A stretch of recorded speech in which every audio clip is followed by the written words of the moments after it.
بسم اللہ الرحمن الرحیم والصلاة والسلام علی اشرف الانبیاء والمرسلین اما بعد۔ معزز سامعین، امید ہے آپ سب خیریت سے ہوں گے۔ آج کی اس ویڈیو کے اندر ہم فصل فی خیار الرؤیا شروع کریں گے، یعنی خیار رؤیت سے متعلقہ مسائل آج کی ہماری اس ویڈیو کا عنوان ہوں گے۔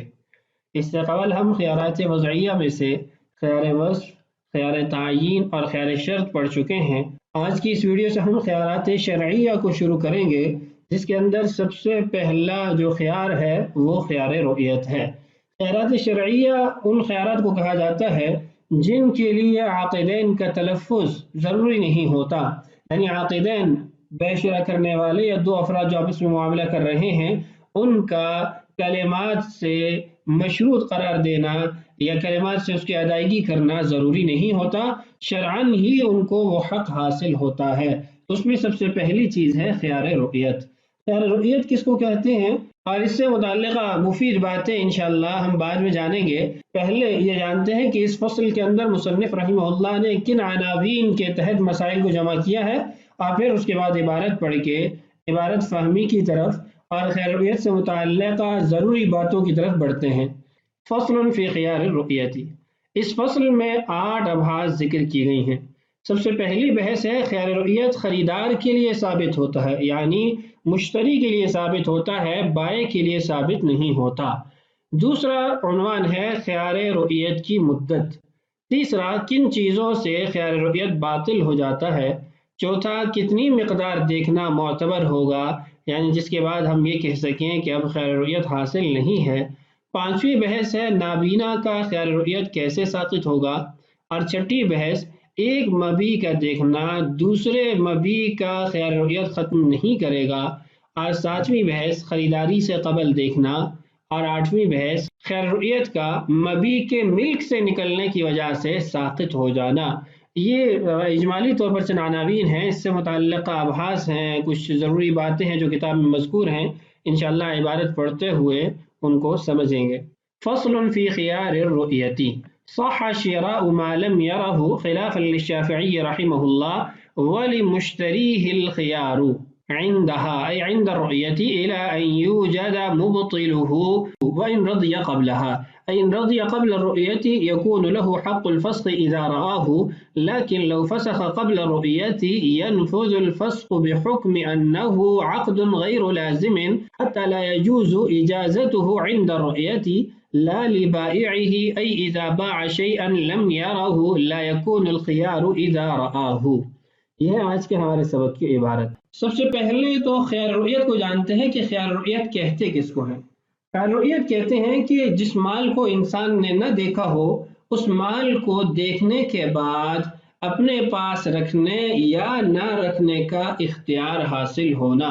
مثال کے طور پر آپ نے کسی سے موبائل لیا اور موبائل آپ نے دیکھا نہیں تھا، تو آپ نے اس سے موبائل خریدا، خریدنے کے بعد آپ کو وہ پسند نہیں آیا، تو آپ اس کو یہ موبائل واپس کر سکیں، اس کو خیار رؤیت کہتے ہیں کہ جس چیز کو آپ نے دیکھا نہیں تھا اس کو خریدا، جب دیکھا تو آپ کو پسند نہیں آئی، عیوب ہے نہیں ہے اس سے بحث نہیں ہوتی، عیب سے پاک بھی ہو، صاف بھی ہو، کوالٹی بھی اچھی ہو، سب ٹھیک ہو، اس کے باوجود بھی آپ اگر واپس کر سکیں تو اس اختیار کو خیار رؤیت کہا جاتا ہے۔ یہ تو تھی اس کی تعریف۔ دوسری بحث یہ ہے کہ ائمہ کی اس بارے میں کیا آراء ہے، یعنی کیا تمام ائمہ کے نزدیک خیار رؤیت ثابت ہوتا ہے یا کچھ ائمہ کے نزدیک ثابت ہوتا ہے، اور پھر کچھ شرائط بھی ہیں یا نہیں ہیں۔ تو اس میں 3 قسم کی آراء ہمیں ملتی ہیں۔ سب سے پہلی رائے امام شافعی رحمہ اللہ کی ذکر کرتا ہوں، اور یہ بات یاد رہے کہ امام شافعی رحمہ اللہ کی اس رائے کی بنیاد وہ یہ ہے کہ کیا بن دیکھے خریداری جائز بھی ہے یا نہیں ہے۔ اگر بن دیکھے یہ چیز کا خریدنا جائز ہو پھر جا کر خیار رؤیت ثابت ہو سکتا ہے، اگر بن دیکھے خریداری جائز ہی نہیں ہے تو خیار رؤیت کیسے ثابت ہوگا۔ تو امام شافعی رحمہ اللہ کے نزدیک بن دیکھے چیز کا خریدنا 2 طرح کا ہو سکتا ہے۔ ایک یہ کہ اس نے بن دیکھے خریدا اور جنس اس کو معلوم تھی، تو اس میں ان کے 2 قول ہیں، ایک قدیم قول ہے اور ایک جدید قول ہے۔ قدیم قول کے مطابق تو جائز ہے، جدید قول کے مطابق جائز نہیں ہے۔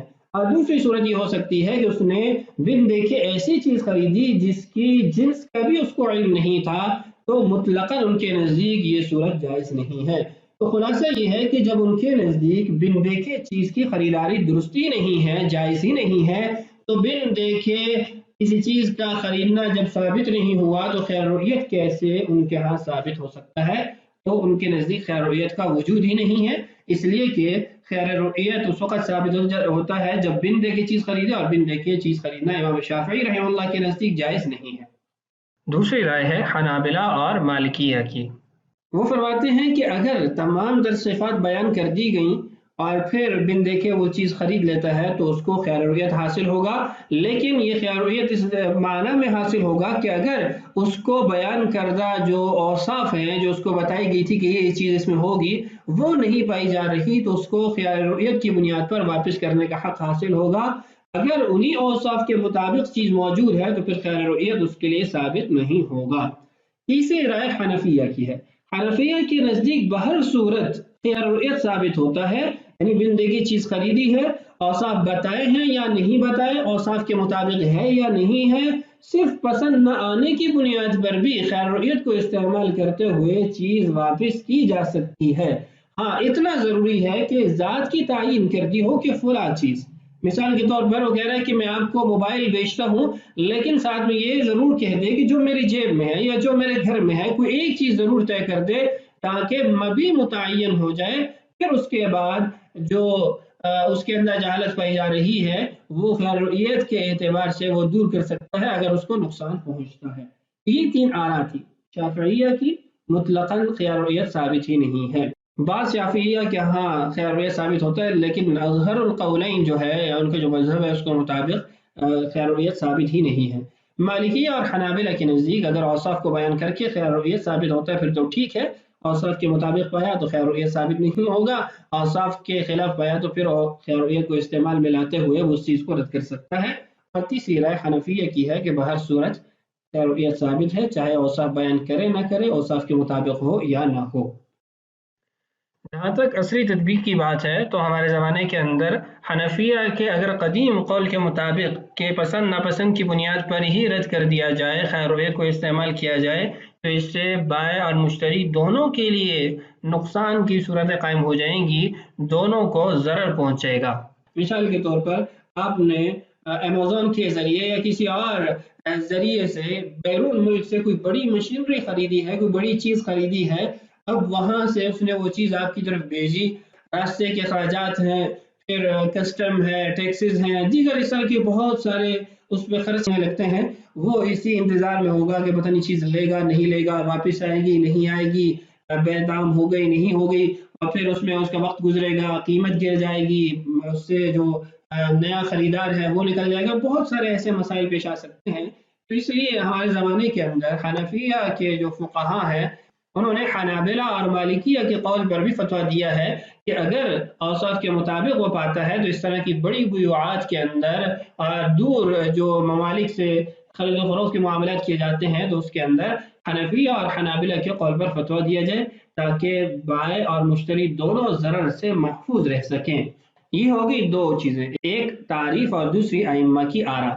تیسری بات جو یہاں عرض کرنی ہے وہ یہ ہے کہ کن امور کے اندر یا کن عقود کے اندر خیر رعیت ثابت ہوتا ہے، تو اس کی چند شرائط تو نیچے حاشیے میں موجود ہیں، مزید آگے عبارت میں بھی آ جائیں گی، مطولات میں بھی آپ پڑھیں گے۔ اس میں سب سے پہلی چیز یہ ہے کہ ایسی اشیاء میں خیر رعیت ثابت ہوگا جو طے کرنے سے طے ہو جاتی ہیں۔ اس کا فائدہ یہ ہوگا کہ جو بے صرف کے معاملات ہیں ان کے اندر خیر رعیت حاصل نہیں ہوگا، کیونکہ اس کے اندر نقد معاملہ کرنا ضروری ہوتا ہے، دونوں چیزوں کا موجود ہونا ضروری ہوتا ہے، دیکھ کر بات چیت کر کے وہیں پر اس معاملے کو نمٹانا ہوتا ہے، تو بے صرف کے اندر خیر رعیت ثابت نہیں ہو سکتا۔ دوسری شرط یہ ہے کہ ایسی چیز میں خیار رعیت حاصل ہوگا جو ملک میں داخل ہو، جو اس کی اپنی ملک میں ہو۔ اس کا فائدہ یہ ہے کہ بائع کے لیے خیر رعیت ثابت نہیں ہو سکتا، اس لیے کہ جب اس نے چیز بیچ دی، مشتری نے خیر رعیت کے ساتھ اس چیز کو خریدا، تو اب مشتری کی ملک میں وہ چیز تو داخل ہو گئی اور بائع کی ملک سے وہ چیز نکل گئی، تو جب بائع کی ملک سے چیز نکل گئی تو اس کو خیر رعیت حاصل نہیں ہو سکتا۔ تیسرا یہ کہ